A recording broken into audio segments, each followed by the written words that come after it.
18లో మీకు టికెట్ రాలేదు. కాంగ్రెస్ టీడీపీ కూటమిలో టీడీపీకి పోయింది టికెట్.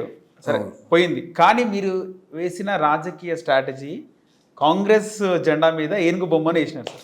ఎస్, చాలా నేను ఒరిజినల్ కాంగ్రెస్ వెనుక బొమ్మను వేసుకున్నానంటే అర్థం ఏంది? 1, 2, 3లో రావాలన్న నెంబర్. రైట్. ఇండిపెండెంట్ అని ఉంటే నెంబర్ రాదు. ఓకే. ఏదో ఒక జాతీయ పార్టీని పట్టుకొని ఆ గుర్తు కోసము ఆ రోజు గుర్తు తీసుకున్నా, కాంగ్రెస్ జెండా కప్పుకున్నా. నేను కాంగ్రెస్ పార్టీని కాకపోతే మా పార్టీ సస్పెండ్ చేస్తుంది కదా. రైట్. నాకు దమ్ము ధైర్యం ఉంది కాబట్టే ఆ పని గెలిచిన. ఒకవేళ ఆ రోజు నాకు అలయన్స్లో నా సీటు పోకపోతే కనీసం 30-40 వేలతో, ఎట్లయితే మొన్న 40 వేలతో గెలిచినో అప్పుడే నేను గెలిచేవాడిని. కోపం వచ్చిందా? ఈ కూటమి ఎందుకు కట్టుకున్నారని కోపం వచ్చిందా? వస్తుంది డెఫినెట్గా. నాలాంటి సీనియర్ కాంగ్రెస్ పార్టీని కాపాడాలి, రాష్ట్ర ప్రజల పక్షాన నిలవాలనుకున్నోనికి ఎవరికైనా కోపం వస్తుంది. రాష్ట్ర ప్రజలను దోసుకుంటూని తొక్కాలనుకుంటోనికి ఎవరికైనా కోపం వస్తుంది. నేనేమో రాష్ట్ర ప్రజలు మంచిగా ఉండాలి, పేదోడు బతకాలి, పేదోనికి ఇబ్బంది కావద్దు, పేదోళ్ళ బతుకుల్లో వెలుగులు నింపాలని ఆలోచన చేస్తుండే నేను. మా అమ్మ నాన్న నాకు చాలా ఇచ్చిండు. మా అమ్మ నాన్న రంగారెడ్డి జిల్లాలో నేను పుట్టడమే నా అదృష్టం. నా తరతరాలు తినడానికి ఉంది. ఇప్పుడు నా పిల్లలు నేను తినడానికి మా అమ్మ నాన్న ఇచ్చింది చాలు, నాకేం అక్కర్లే. అందుకే ఈరోజు ఒక మంచి వెంకటేశ్వర స్వామి దేవాలయం నా ద్వారా వెంకటేశ్వర స్వామి సేవ చేపిస్తుండ్రు. ఎన్ని కోట్లు అయితే ఏమైతే అడగొద్దు నన్ను. వెంకటేశ్వర స్వామి ఇస్తుండు, మేము పెడుతున్నాం. సొంత నిధులే, సొంత నిధులతోని. సొంత నిధులు అంటే మేము వ్యాపారాలు చేస్తే ఇస్తుండే దేవుడు. ఇప్పుడు వ్యాపారాలు చేస్తేనే కదా మాకు డబ్బు వచ్చేది. లేదంటే భూములు కబ్జా పెడతాను, లేకపోతే వంతన లంచాలు తింటాను, దోసుకుంటాను. లంచాలు తీసుకుంటాడు, దోసుకుంటాడు. అసలు దేవుడు అట్లాంటి అవకాశం ఇయ్యడు. 1000 కోట్ల రూపాయలు ఉన్నోళ్ళు ఉన్నారు, లక్షల కోట్లు ఉన్నాయి. వాళ్ళు కట్టాలన్నా కానీ దేవుని పర్మిషన్ కావాలి. నాకు వెంకటేశ్వర స్వామి అలాంటి అదృష్టాన్ని నాకు కల్పించుండు. జీవితంలో అంతకంటే ఎక్కువగా ఏం కావాలి? ఒక భగవంతుని ఆలయాన్ని కట్టడానికి నాకు అవకాశం వచ్చిందంటే అది కేవలం వెంకటేశ్వర స్వామి దయా దాక్షిణ్యాల వల్ల నాకు ఈరోజు అలాంటి ఆలయం కట్టే అవకాశం వచ్చింది. అంతే తప్ప ఎవరితో మేర్మాని ఏం లేదు. సార్, మున్సిపల్ ఎన్నికలు జరుగుతున్న వేళ రేవంత్ రెడ్డి కేసీఆర్ తెలంగాణ జాతిపిత ఎట్లయితాడు, ఆయన ఎందుకంటారు జాతిపిత అని చెప్పి మాట్లాడుతుంటే హరీష్ రావు కామెంట్ చేశాను, ఆయన తెలంగాణ దగ్గరకపోతే నువ్వెక్కడ ముఖ్యమంత్రి అవుతుండే రేవంత్ రెడ్డి అని. ఏమంటారు దీని మీద? అసలు తెలంగాణ రాకపోతే కేసీఆర్ అనేటోడు ఈ రాష్ట్రంలో ఏం చేస్తుండే? మా హనుమంతరావు గారు చెప్తారు, దర్గాల కాడ కూర్చొని అడుక్క తినవలసి వస్తుండే. ఏముందా ఆయనకు అలా? ఎస్, మా రేవంత్ రెడ్డి కష్టపడ్డాడు, పార్టీ కోసం పనిచేసిండు, కార్యకర్తలను వెంటేసుకుంటూ మమ్మల్ని అందరినీ మేమందరం కలిసి ఈ రాష్ట్రంలో రేవంత్ రెడ్డి నాయకత్వంలో కాంగ్రెస్ పార్టీని అధికారంలోకి తెచ్చినాం. ఈ రాష్ట్రాన్ని మిగులు బడ్జెట్తో రాష్ట్రాన్ని ఇచ్చినటువంటి సోనియా గాంధీ, రాహుల్ గాంధీ మిగులు బడ్జెట్ ఇస్తే 10 సంవత్సరాల్లో 7 లక్షల కోట్ల రూపాయలు అప్పు చేసి పేదోని నేతి మీద చెయ్యి పెట్టి భారం పెట్టి ఈరోజు వాళ్ళు ఇల్లు నింపుకున్నారు. 7 లక్షల కోట్ల రూపాయల అప్పే లేకపోతే ఆ ధనాన్ని అంతా ఈరోజు వచ్చే ధనమంతా ఈరోజు వడ్డీలు కట్టేది, అసలు కట్టే డబ్బంతా పేద ప్రజలకు పంచే వాళ్ళం మేము. మా టార్గెటే అది. తెలంగాణ వస్తే తెలంగాణ రాష్ట్రంలో ఉన్న పేదరికాన్ని రూపుమాపాలి అనేటువంటి ఒక మంచి ఉద్దేశంతో సోనియా గాంధీ ఆ రోజు కాంగ్రెస్ పార్టీ ఆంధ్రప్రదేశ్లో ఉండే వాళ్ళు మొత్తం ముంచుతారు అని తెలిసి కూడా ఇచ్చిన మాట కట్టుబడి తెలంగాణ రాష్ట్రాన్ని ఇచ్చింది కాంగ్రెస్ పార్టీ, సోనియా గాంధీ. అలాంటి రాష్ట్రాన్ని, తెలంగాణ బాగుపడుతుంది అనుకున్న రాష్ట్రాన్ని అప్పుల తెలంగాణ చేసి కుప్పలు పెట్టి ఇంటికి పంపించారు ప్రజలు. వీడుంటే ఇంకా 700 పోతే ఇక 1000 కోట్ల అప్పులు చేస్తాడు, మేము ఇంకా ఆగమవుతామని పంపించిండు. మాకు అధికారం ఇచ్చిండు. అధికారం ఇచ్చిన తర్వాత మా ప్రభుత్వం అప్పులు కడుతున్నాం, మిత్తిలు కడుతున్నాం, ఉమ్, ఉద్యోగులకు 1 తారీఖు జీతాలు ఇస్తున్నాం, ప్రజా సంక్షేమ కార్యక్రమాలు చేస్తున్నాం. ఈరోజు ఉచిత కరెంట్ ఇస్తున్నాం, ఉచితంగా గ్యాస్ సిలిండర్లు 500కి ఇస్తున్నాం, రైతులకు రుణమాఫీ చేసినాం, ఆర్టీసీ బస్సుల్లో మహిళలకు ఉచితంగా ఇస్తున్నాం, ఓకే. ఇందిరమ్మ ఇండ్లు కడుతున్నాం. ఉమ్, మేము ఏ 6 పథకాలు అన్నామో 1, 2 తప్ప అన్నీ అమలు చేసినాం. ఓకే. ఎన్నికల కంటే ముందు మేము అందరం ప్రమాణం చేసినాం. ఉమ్, ఏ నియోజకవర్గంలో ఉండే ఎమ్మెల్యే కంటెస్ట్ చేసిన ఎమ్మెల్యే ఓకే. మేము అధికారంలోకి వస్తాం మీకు ఇది చేస్తామని అన్నీ చేస్తున్నాం, అంతకంటే ఎక్కువ చేస్తున్నాం, అవసరాన్ని బట్టి చేస్తున్నాం. ఉమ్, ఇది వాళ్ళకెక్కడిది, వాళ్ళు ఎక్కడ దోసుకోవాలి, ఎక్కడ దాచుకోవాలి. రంగారెడ్డి జిల్లా భూములన్నీ అప్పనంగా వాళ్ళ అనుయాయులకు ఇచ్చుకొని ఉమ్, రంగారెడ్డి జిల్లాను పూర్తిగా ముంచేసారు. రంగారెడ్డి జిల్లా పైసలన్నీ తీసుకుపోయి కరీంనగర్లోనో, నిజామాబాద్లోనో, సిద్దిపేటలోనో పెట్టుకున్నాయని నేను అసెంబ్లీలో చెప్పిన. ఉమ్, ఇప్పుడు చెప్తా, రేపు చెప్తా, ఎప్పుడైనా చెప్తా.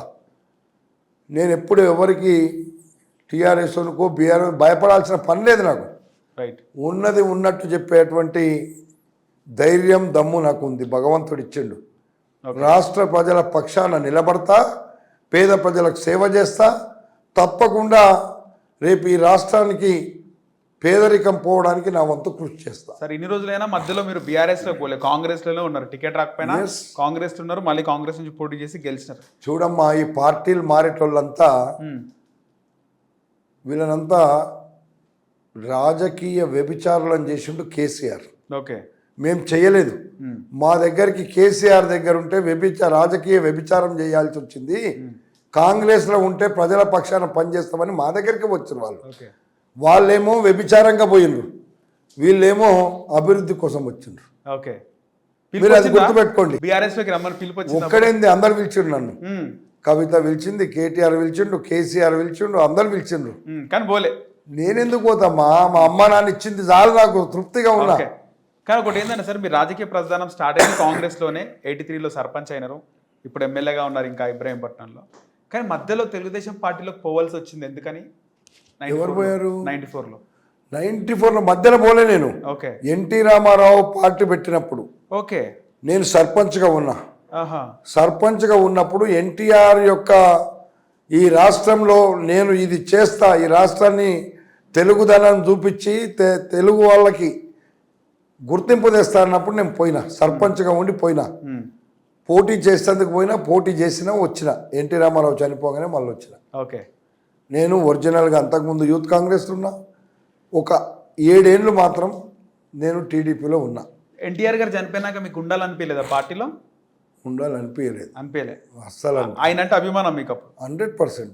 నేను ఎన్టీ రామారావు అంటే తప్పకుండా ముందు నుంచి అభిమాని. ఉమ్, ఎన్టీ రామారావు సినిమాలు తప్ప ఎవరిది చూసేవాడిని కాదు ఓకే.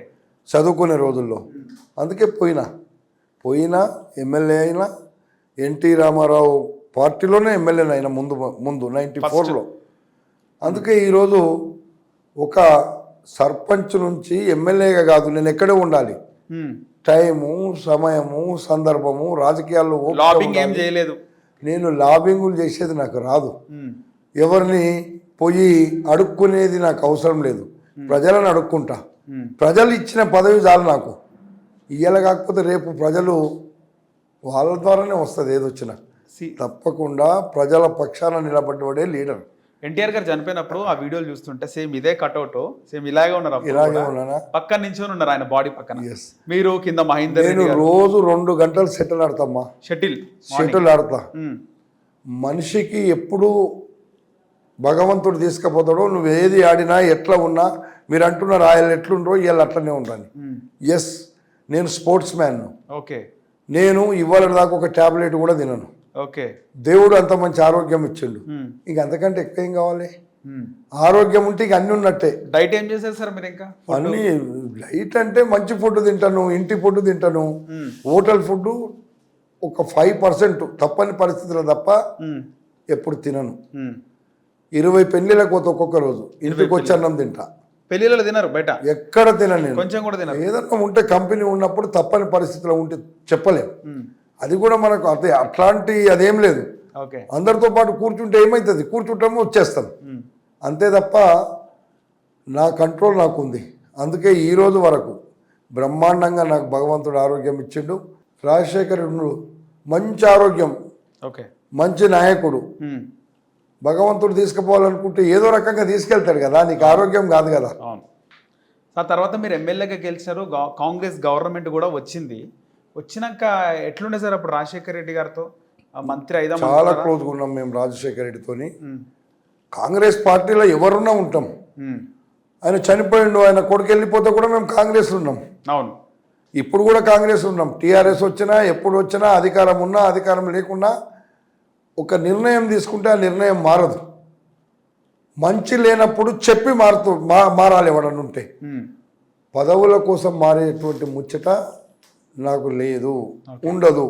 నా జీవితంలో మంచి పని చేయాలనుకున్నా, ఒక దేవాలయాన్ని కట్టాలని నా సంకల్పం ఉండే.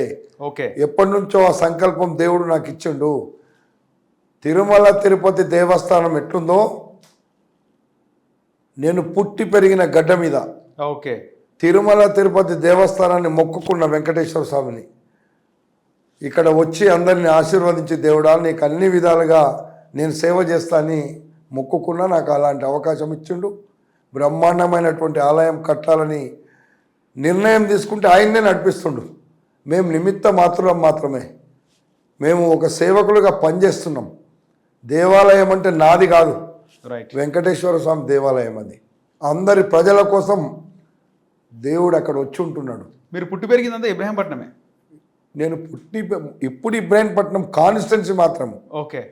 అప్పుడు మలక్పేట కాన్స్టిట్యున్సీలో నా ఊరు ఉంది, ఇప్పుడు ఇబ్రాహీంపట్నం కాన్స్టిట్యున్సీలో నా ఊరు ఉంది. మారినప్పుడు డీలిమిటేషన్ అయింది. డీలిమిటేషన్ అప్పుడు 10 లక్షల ఓట్లకు ఎమ్మెల్యే ఉన్నా నేను 10 సంవత్సరాలు.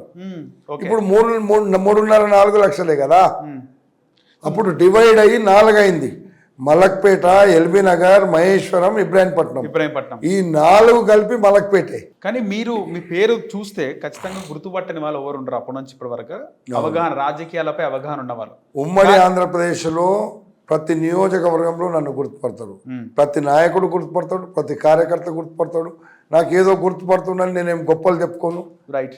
మంచి పనులు చేస్తే దేశం కొంతమందికే ఉంటుంది అట్లా ఆ చరిష్మ అనేది, కొంతమందికే ఉంటుంది. హిట్ టీవీ యాప్, ఇందులో short news, live news, entertainment shows, movies, digital magazines తో పాటు మీ జిల్లా వార్తలను కూడా ఫ్రీగా చూడొచ్చు.